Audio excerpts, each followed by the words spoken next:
So, Pete Veilleux, East Bay Wild. Hi. Nice to see you all. So here we go. Welcome everybody to East Bay Wilds in Oakland. We're in the Fruitvale district in Oakland. And I'm going to do just a small demo of a container garden, just for a shady container for a front yard. This is a container that I chose. It's actually, I have two of these just like this. These are old from the 1930s containers that I found on the sidewalk, not far from here. And these are going to be on both sides of a front shady entrance. So I need some plants that are for the shade and that do well in containers, in fairly small containers. I do a lot of larger containers, but this is a really small one. So what I decided to use was, can you all hear me okay and see me okay? I assume so. Yes. Okay, things good. are great. Okay. So what I'm going to use for this, I'm going to use a Heuchera Wendy, which is one of the Heucheras, the alum roots, the island alum roots or coral bells. I'm going to use that as the main plant in this. And then I'm just going to put in another one that is the prostrate snowberry, the Symphoracarpus mollis. And what I like about, well, first of all, they're both super hardy. They're not going to croak if they run out of water for a very short period. But they still should get water about 3 times a week. And I'm going to put this as the main plant in here, the Heuchera, and then I'm going to just tuck the snowberry in next to it. And the reason why these work well together, even in a small pot like this, is that they're super hardy and they're both designed, or they're both evolved to grow in the undergrowth and in the roots of other of trees and stuff. So they're not used to taking up a lot of room for their roots. So they'll do very well for quite a long time in these pots. So on either side, and the island alum root, which is really nice, is it has these tall sprays of pink flowers that are somewhat transparent. And then the snowberry has these pretty little pink flowers, the pretty leaves. It's deciduous, so it's not just going to be a bunch of sticks in the wintertime for a short period. But then the new leaves come out, and they're real pretty when they come out. And then the flowers are these cute little pink flowers on the ends. And then, of course, the white berries are really nice on the ends. So it's going to be somewhat of they're going to look like sort of a hippie. And the other reason why I chose the pot is right here. This is essential with almost all natives. See the big hole on the bottom? That's a pretty good size hole. Okay, we do use pots with larger holes, but that is a really good size hole. And what I do is I just take a piece of this hardware cloth, just a piece of old hardware cloth, and I'll just cut a little square out to put over the hole in the bottom to keep the soil in the pot. And then I'll add the soil. And the soil that I use, we do our own mixes here, but I start with the American Soil Products Ultra Potting Mix, which is this over here. Let me move this way. Can you still see me here? So this is the American Soil Products Ultra Potting Mix. Is pretty decent for natives because it's pretty low in fertilizer. And then what I do is I add mycorrhizae, which is a fungal inoculant, and you can get that at all the big nursery supply places. It's pretty easy to get. And then I use a little bit of, and this is the inoculant here that I get. I buy it online. It's expensive stuff, but it works really well. That one and the Osmocote, or really any time-release fertilizer. And I'll put in probably about a tablespoon for this pot. And I mix that in with the soil. And I have it all mixed over here. And then I also add pumice.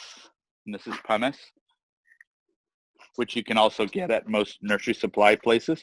This is the pumice, which brings oxygen to the roots. Sometimes I'll use red lava and pumice. That's my preferred, but I didn't have any red lava right now, but that's okay. It's not necessary. Then I'll add the pumice and mix it in well, and then add the soil in. I bring it up, then I put the plants in, plant them at the level that they're in the pot always. That's the important thing that people often forget. Bring it right to that level, and then water it thoroughly and put it where it belongs, and leave it there. So this is where they're going to be. These two pots are going to be. It gets sun for about an hour a day in the midsummer, and the rest of the day bright shade. So that's perfect for these two. I was thinking about some other plants to use for them, and although this time of year things are looking pretty peaked both in the ground and in containers, I've realized. But a few other things that I was looking at were here. This is a piggyback plant, Tolmia manzanita, I think. Is that right? Tolmia diplomanzanita. And this one is a variegated one called Taft's Gold. So I'll use Taft's Gold. I could use Taft's Gold in there. This one, though, I really love with the plants that have good chartreuse in the leaves. I like to use in deep blue containers. They come out really nice. So that's one. And this is not the best example at the moment, but it will be soon. This is the sugar scoops, Tiarella. And this is one that's native to, this and the piggyback plant are native to redwood forests around here. This one is native to the peninsula over in San Mateo. And this one here, the sugar scoops hangs down really nicely. But I find that the roots tend to overgrow the pots pretty quickly on this one, whereas these other ones can be in there for years and probably be just fine. Although I do like to, every couple of years, I like to, even on the older plants that I have, I like to replace the soil and replenish it and knock the soil out of the roots as much as possible and put in some nice fresh soil. Those do well. So now I'm going to, oops, I don't know if you could see those. Okay, forgot to move that. Now we'll walk around the nursery and look at some other potted plants that we can, just to give people some ideas of what you can use. So oops. I'm hoping that, can you see still? Oops. I'm going to flip this around like this. Can you see what I'm looking at and not me? We see you. You see me. Okay, so I got to flip. And now you can see what I'm looking at. Yes. Okay, great. So we'll look around now. Here's a pot I found yesterday, which is ideal because it has a huge hole in the bottom. I don't know if you can tell the size of that hole, but it's like, I don't know, it's a good couple inches across. One tool that I find essential in this work is right here, my drill with a good bit on it. A good drill with a good 1-inch bit on it, ceramic bit. Because I make all kinds of things into containers, as you'll see as we walk around. So here we have, we'll start with this here. This is a vine maple right here. Can you see it? Okay. This is a vine maple, and these are great for the shade or for the sun, and they're very, very slow growing. So these ones, this one will be good in this pot for a good 3 years before I need to put it in the ground. Then after about 3 years in the ground, but that's a pretty good period of time. But these have beautiful fall foliage. It's in a little bit too much sun here. We don't have much shade. I do a lot of manzanitas in containers, sometimes successfully and sometimes not. The one that I find the most, that I like to use the most, I'll go over here and show you my favorite one. This is my absolute favorite container these days. And this is a Big Sur Manzanita. You can see it here. This is a pretty good size one here. And you see that what I like about the big Sur Manzanita is, first of all, it does very well in containers, even over a long period of time. I've had them up to 11 years in containers. And what they do is they see how it gets a nice thick red trunk early on. So it looks like, a pretty mature plant, even early on, even when it's pretty young. This one is about 3 years old in this container. And also, it flowers like crazy. And as you can see, I also use, with manzanitas in particular, I use a rock mulch. So I use rocks all around the base, and those help to insulate it from the conditions. They'll hold the heat. They'll hold at night. They'll also hold the moisture into the soil, and they help keep the weeds down a little bit. So that's my favorite one there. And then over there, see the gray one behind it there? That's an interesting one. I'll talk a little bit more about that in a minute, but that's a burl former. And the manzanitas, you can break them down into burl formers and non-burl formers. And they're both different strategies for surviving the fires. So as you all know, we have a fire ecology here in California, as we've been hearing a lot lately. So, and here's another one. This is a glutinosa. This is a rare manzanita you don't see too often, called Arctostaphylous Glutinosa. It has a weird common name. I can't think of it right now. Schreiber's Manzanita. It has a nice blue-gray color to the leaves. I have a better one over here. Over here, you can see I'm growing. That one there is growing in an industrial container that I found, and just made some holes in the bottom of it and cleaned it really well. And then, because it's metal, I sprayed the inside with a metal sealant to prevent it from rusting out. For a while anyway, it'll work. I've got a couple of those. So most of the pots that I've used here, I've had to make additional holes in them, because for some reason, a lot of them are not made with very big holes. So those are them. And then I also have some prostrate manzanitas and different ones that grow along the ground. And I've tried different ones. There's a very sick one right there. So, and that one there, in that container, that's the Arctostaphylus insularis Canyon Sparkles. There's a big manzanita behind it, so it's a little hard to see that one. I have another one over there too. So, other plants that I really like to use, these are both dormant in this container here. So this does not get water in the summertime. This is or doesn't get much water, I should say. It's the Colville's lip fern in that one, along with a conejo buckwheat, the little white thing there. And both of those came, both in this container, both of those came, the conejo buckwheat came up from seed, and the lip fern came up from spores that were just floating around the nursery here. So I have several containers where they've come up on their own in them. This one is dormant, as you can see, but they're beautiful in the summer. I think there's one over here that isn't dormant. So, and then the little ones there, which are all dormant right now, those are the Munchkin Dudleya, or the Dudleyanoma. And we have clients who are fanatic about those in particular, and they drive a long ways or they fly a long ways to buy those, but they love the Noma one.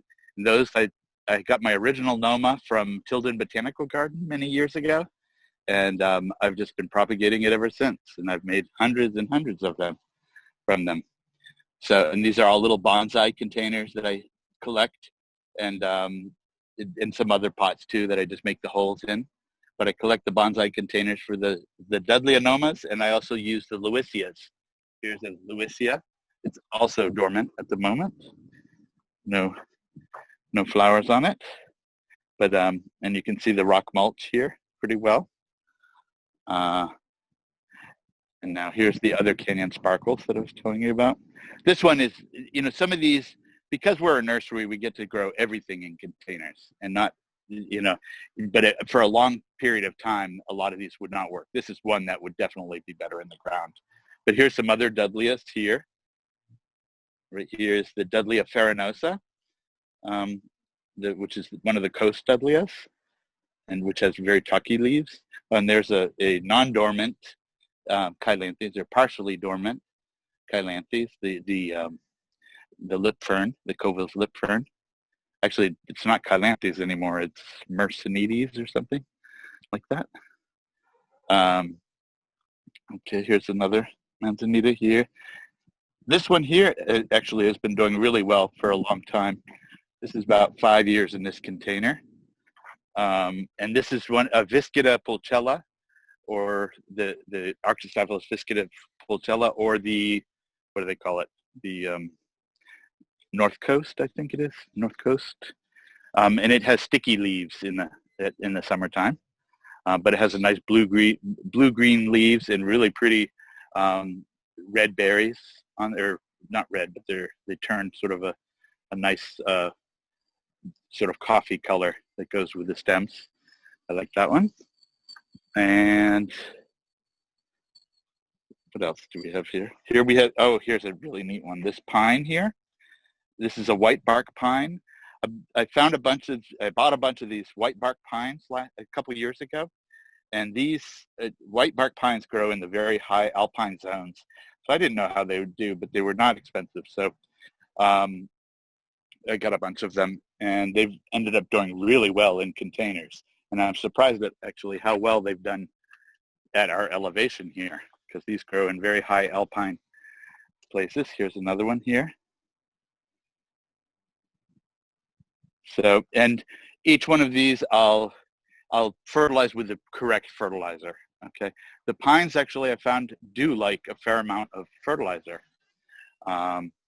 This here is a rainbowensis, the Arctostaphylous rainbowensis, or the rainbow manzanita, which has really beautiful colors throughout it, hence the name. And here's an interesting one. This is the, oh, what is it? The Pacific fir, no, what is the one? The Pacific fir, I think it's called. But anyway, it's one that is sold. It is available on the market. Occasionally you'll find them, but they're made from a burl, from a small piece of burl at the base, and they look like the cousin it shrub. You can see right there. Why? But they're pretty expensive to buy those. I'll tell you, the wholesale price I get is like $50 each for a little one. So they're really expensive. And then here's some other things that I've been growing. Here's a really nice one that I like to grow in containers because it doesn't do well for me in the ground here. But that's the Hummingbird Mint, the Monardella Micrantha Marianne Sampson, just starting to flower there. But those do really well in containers. Behind it there is the Black Fruit Dogwood, which I'm hoping it will get some nice color in it this fall. Now here's the burl firmer manzanita in a very large pot. These need a very large pot, these ones. And you can see it's been forming a burl. And I was having the hardest time getting the burl formers to do well in containers for a long, long time. And then I realized that they need to form the burl before they start to do well.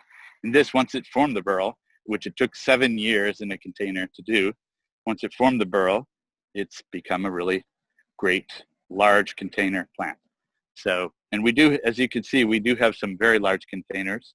We have up to 48-inch boxes here. This is the evergreen. This is one of the island mahoganies from Mountain Mahoganies.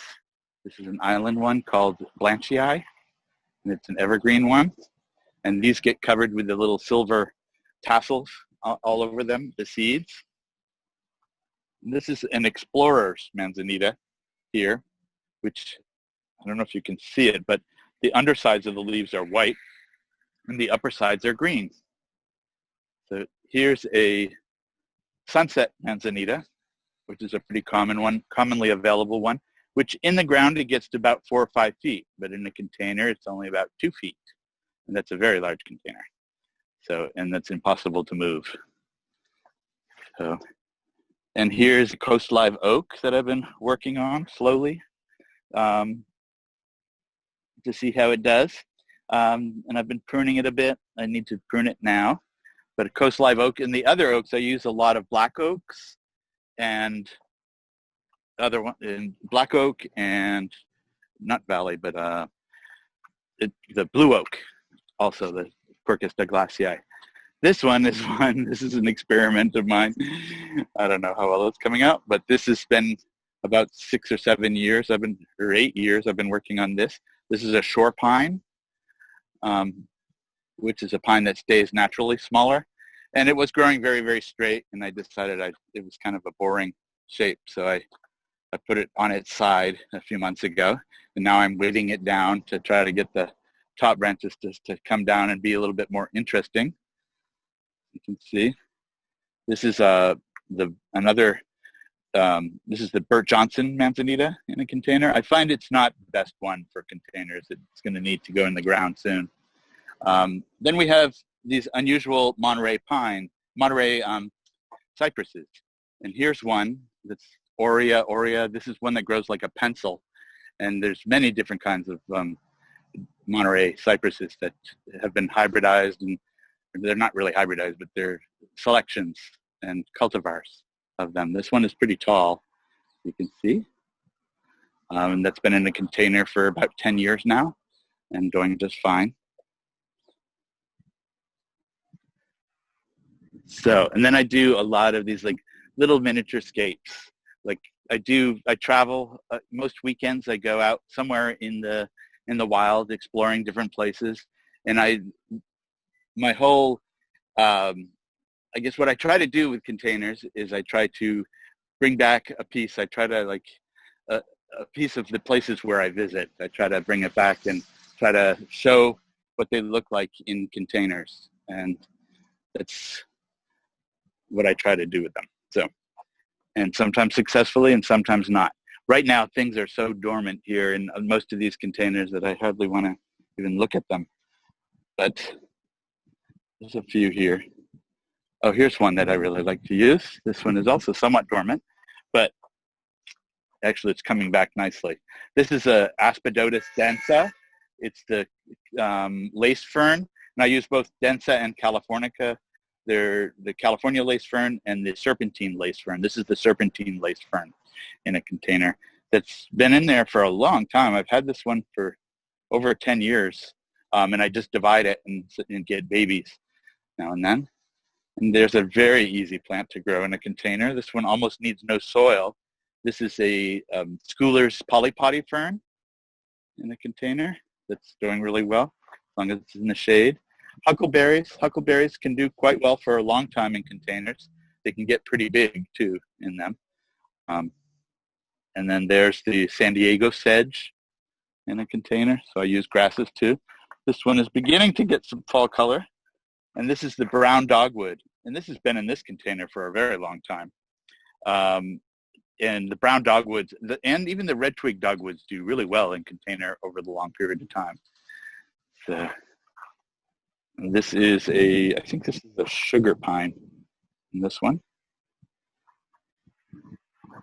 And this is kind of a sad example of the Shatterberry Manzanita, which is the one Manzanita that does well in the shade. But that one dried out a little bit too much. You have to be like clockwork with watering plants in containers, because they really, even though they could be very drought tolerant in the ground, once they're in containers, they're not. Because the strategy that they have for being drought tolerant is to get their roots very deep in where it stays moist and cool year round. And they can't do that in containers. This is a southern silk tassel, another one which has white underside the leaves and green on the surface, which is pretty neat. I wanted to show you one of my other favorites over here. I do a lot of ferns in containers too. And here's a mixed one here. This has the southern maidenhair fern in the back there, and then in the front it's got some of the Heuchera rubescens, which grow in crevices in the Sierra. And this is a little potentilla or cinquefoil from the Sierra. And then here's a Dudley anoma right here that isn't dormant. I think it's my only one pretty much that isn't dormant. And I use them with big rocks that I find. another favorite. Here's one. This is a Bracken Fern, which in most gardens you want to be very, very careful about using it because it spreads wherever it wants to go. But here in this container, you can see the sort of quilted look to the leaves is mimicked copied in the container itself, has that same thing. So it looks pretty nice in that container. And here's my oldest plant. This is almost 20 years old. I think it's 18 years old. This is a serviceberry, and it falls somewhere between alnifolia and Utahensis, which are two different types of serviceberries. But this is from a cutting from one I found in Livermore. So it's very drought tolerant, and it's not a large container, but it's been in the same container for 18 years now, which is amazing. And it produces so much fruit. It's just amazing. I get about a handful or 2 handfuls every other day for a couple weeks when it's producing fruit. And it's very, very sweet. They taste like very sweet blueberries. And it's a very pretty plant too. I do dig this one up once a year and then take all the suckers which it forms around the base. I cut all those off and I plant those all up separately. And that's how I produce more of this one. I propagate it. But this one will turn a really nice yellow color in a couple weeks, in a few weeks. And then the leaves will fall off and they come back with the flowers in the spring. So here's a variegated manzanita. This is the Phil Van Salens Bates Yellow. This is a nice one.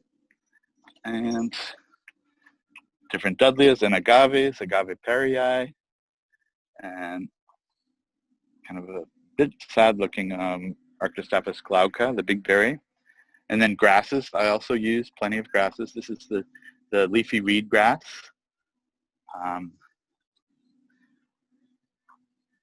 Here's a container that I used. I was trying to copy a serpentine area that I found way up north with the different, that's the quill Lewisia there, along with some little sedges and grasses and succulents, a stone crop.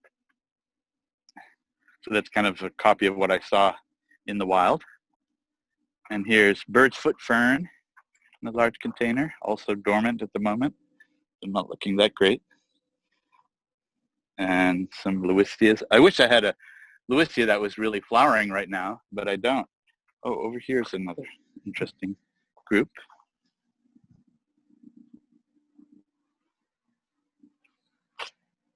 Right here.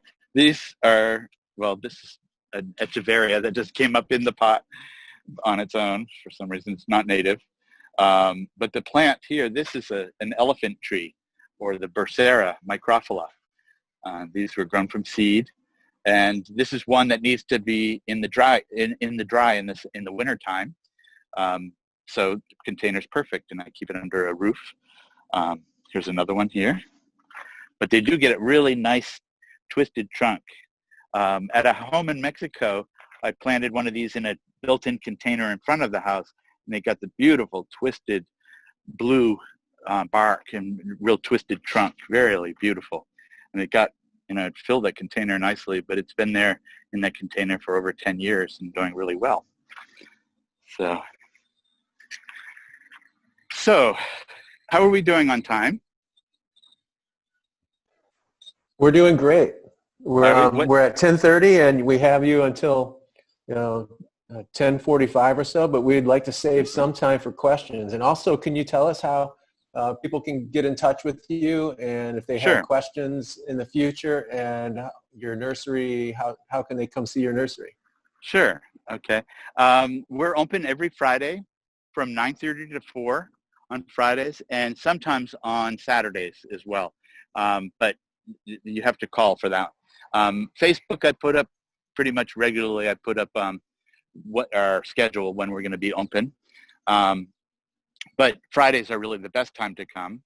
Other days, if you'd like to come by on a different day, just call me and I can see if it's possible, depending on my schedule. My main business is landscaping. So during the week, I'm mostly landscaping. And then I go away a lot on weekends. So But so Fridays are really the best days. But you can call me at 510-409-5858 and set up a time to visit here. And a lot of people come with photos of their yard, and I look over quickly if we have other people here, the photos, and make suggestions that often are pretty good for people's landscapes, depending on what your needs are.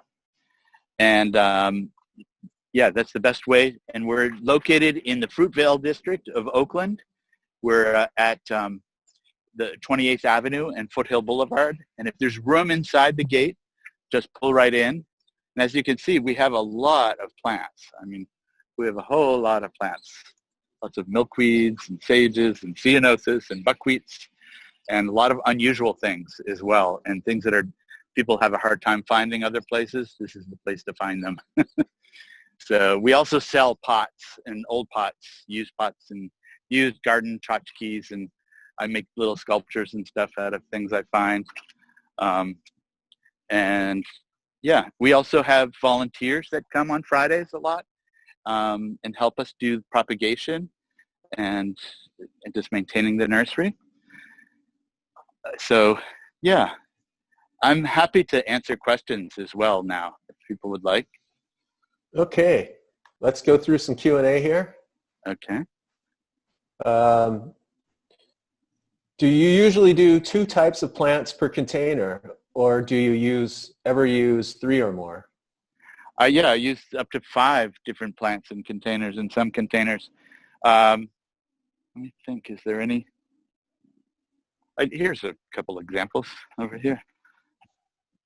They're kind of a little bit random. Actually, no, they're not. I use 3 different plants a lot. But I find that over time, 1 or 2 of them wins and the other ones lose. So over time, they don't work out so well. They're better. These ones have just 2 now.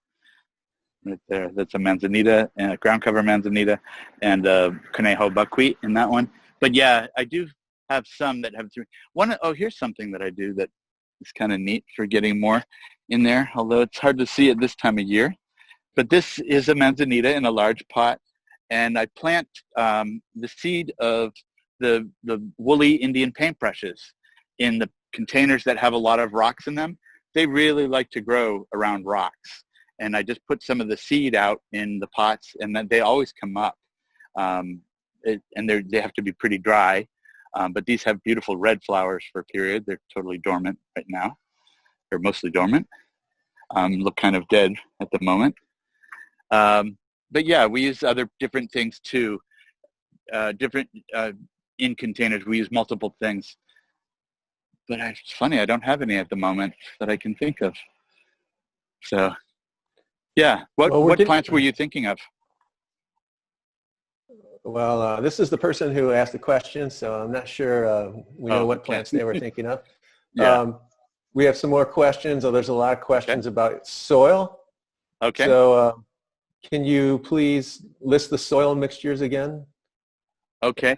Well, I start off with the ultra potting mix, which is pretty much coir, which is the coconut husk stuff, with some number 2 sand, and some compost is in there, and then I add the pumice. And depending on what I'm planting, some things need a lot of pumice, like the succulents, the dudleas need a lot of pumice, and things like the heuchera need much less of it. But the pumice or red lava, either one, is important because they bring oxygen to the roots. And most plants for containers really need some oxygen. There's a few that don't. And the one thing that I didn't cover were the water plants. Actually, I should show you one. Looks terrible at the moment. But this is a bird bath, actually, right there. A bird bath, and there's no hole there, so there's water in there. But growing in there are the yellow-eyed grass, some of the scarlet monkey flowers, and some rushes that are there, or reeds, whatever, the juncus. Growing in there with a lot of rocks around them. And I just I put the rocks around and put the soil in the middle of that. There's only a little bit of soil there. And then the plants really fill up and create their own soil. I have to pull out all the roots now and then to just so that there's room for water. Oh, there's also a neat little plant that's very easy in containers. Right there, see, it looks like a little clover coming up. That's actually a fern, the Marislea fern, which is a native fern that grows in the water. So, any other questions? Oh yeah, Gene wants to know, are there recommendations for natives that thrive in flower boxes that hang on houses? Sure, it will. Well, the determining factor will be how much sun, how much shade, because if they get sun all day long, you're going to be limited to a certain number of plants that can take that. Mainly, some of the Dudleas can take that, and some of them can't actually. But there's buckwheats like that, and buckwheats have done pretty well in containers, although you have to replace them every year. They don't tend to do well over the winter in the containers. But the buckwheats do great for all summer long. You can get a lot of color out of them. They start flowering much earlier than in the ground in the containers because they tend to dry out quicker. So yeah, buckwheats are good for color. So I would use like Ella Nelson's yellow and the Eriogonum grande rubescens, the red buckwheat or rosy buckwheat for those. Excellent. Maria wants to know if she can grow a sandbar willow in a container. Oh yeah, willows actually are pretty easy, although they can bust your containers pretty easily. They take a lot of water, as you know. So it would be good to have a tray underneath it that holds the water, that holds plenty of water. Or you could actually grow one in a container without a hole in it as well for willows. But even a sandbar willow would do well. And that's interesting because the sandbar willow has some really beautiful colors in them, very white, fuzzy leaves and purple stems or pink stems even. So that could be really attractive, yes. But their roots are so strong that they will bust a container. So I wouldn't use it with a good container. Or you've got to keep an eye on it and take it out before it gets big enough to bust the container. Laura would like to know what the name of the manzanita that can tolerate shade is. Oh, that's the Shatterberry or the Arctostaphylous Glutinosa. That's the one that tolerates the most shade. There's a couple others that can tolerate a fair amount. Generally, people see manzanitas often growing in wood settings, in settings that are where they're in the shade. But in general, if they're decent looking, they've grown up. They were first growing when it was sunny, and then the shade grew over them. So most manzanitas need a lot of sun, and manzanitas, they can do well like that if they start off in the full sun and eventually are in bright shade. But it's really they're best in more sun. There's a couple others, the Mount St. Helena, which is a very large one, not for a container, but for the ground. That one can take a fair amount of shade. The John Dowerly can take a bit of shade. So, but for full shade, the only one, or almost full shade, I should say, the only one is the Arctostaphylous Glutinosa, the Shatterberry, that I know of. So. Okay. Another soil question. How often do you change the soil in the pot? It depends on the plant. If it's a heavy feeder like a Lewisia, I change it, every year and a half, 2 years for Lewisias, because they tend to wear the soil out pretty well. They're heavy feeders. And then other things, the manzanitas, every 2-3 years. Some of them have gone 4 years before I've changed it. Yeah, about that. And most things I change them every 3-4 years. Okay. Gene wants to know, for 2 outdoor 14-inch wooden cubes filled with dirt, southern exposure in downtown San Francisco, what varieties of plants can I plant to keep blooming in spring to summer with nice foliage for other time? Nice foliage. Okay, so I'm hoping that this is shade, because those will need mostly shade for sure. in order to keep them looking good. You're going to have to change things out and add things now and then to it. And I mean, that's fun to do, I think, but it's going to be difficult to get flowers all the time like that on them for natives. But I'll tell you one that does really, really well, as this is sort of the third plant in a container. And you said what was the size again of the container?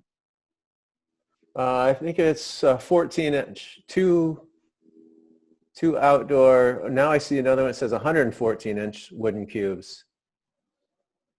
114-inch. How big is that's big? That's huge. Yeah, that sounds that huge. I would do large manzanita in those. I did a large manzanita in a large container, a 4-foot tall container near here. I planted it about 15 years ago, and it's gotten almost no care. This is a big berry manzanita I put in there, and it's still thriving. And it gets almost no care. It gets no water in the summer, nothing. In a 4-foot tall container, about by 3 feet wide.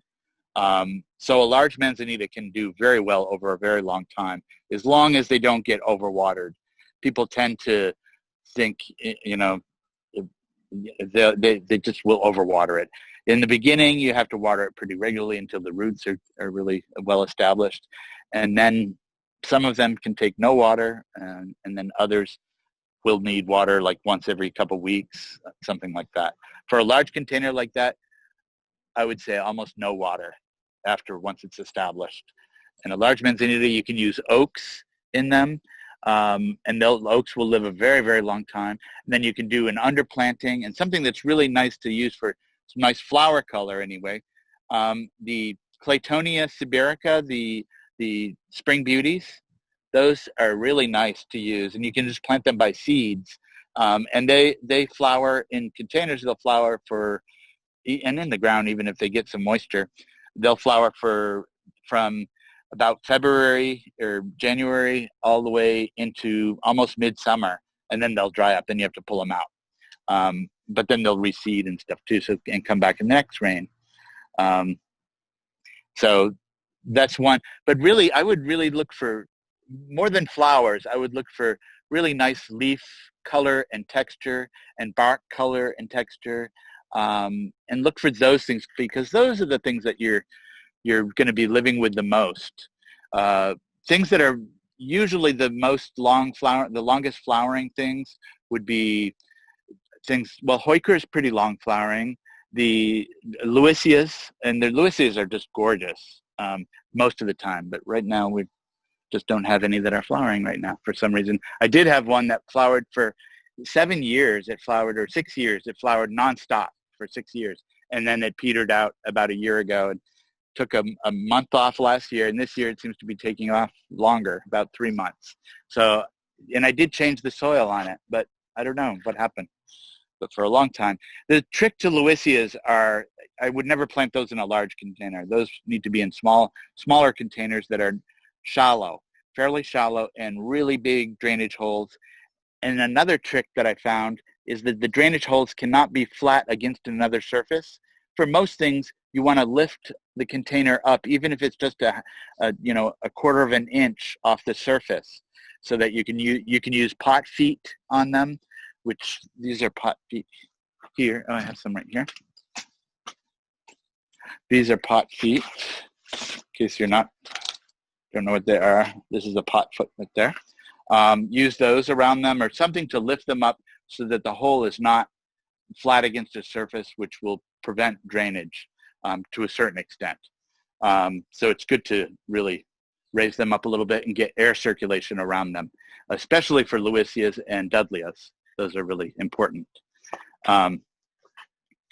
Yeah.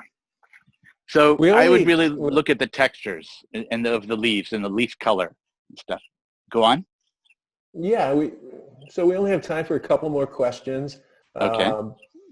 This is a question that comes up almost every presentation we have. Are there any natives that work indoors in containers? And someone else also asked, a bunch of people always ask, are there any good resources, guides online, or that they can buy about container gardening? Well, there's a lot of resources about container gardening, but as far as natives in containers, I don't know of any. I can't think of any at the moment, but yeah, I have like a Pinterest file or something, and some photo files that have, hundreds and hundreds of pictures of different native plants in containers. And if you email me at pete@eastbaywilds.com, I'll send you a link to those photos so you can see them. But as far as more info, I would say just general container books are good. And what was the other question? Oh, indoors. Yes. That I get asked this all the time, practically every day. People ask me about that. And really, the only ones that I've done semi-successfully are the piggyback plant, the Tolmia menziesii. And even that they're much happier outside too. But pretty much everything is. I imagine some of the Munchkin Dudleya would do well in a sunny window, very sunny window. But that could take the heat and the dryness of indoor. Because that's the thing about indoor is the air is dry, and most plants need the humidity, even if it's just late at night or early in the morning or something. Most plants need some humidity in the air to thrive well. I imagine even some of the ferns can do well indoors, but I still think they'll do better outdoors. Excellent, Pete. I'm going to hand it back to Susan for the next handoff, but geez, we really thank you for spending time in your nursery. It looks like this is something, it's like a museum almost, you could walk through for hours. People do enjoy visiting us, so please come and visit us. It's a wonderful nursery. Pete, thank you so much. Thanks, everybody.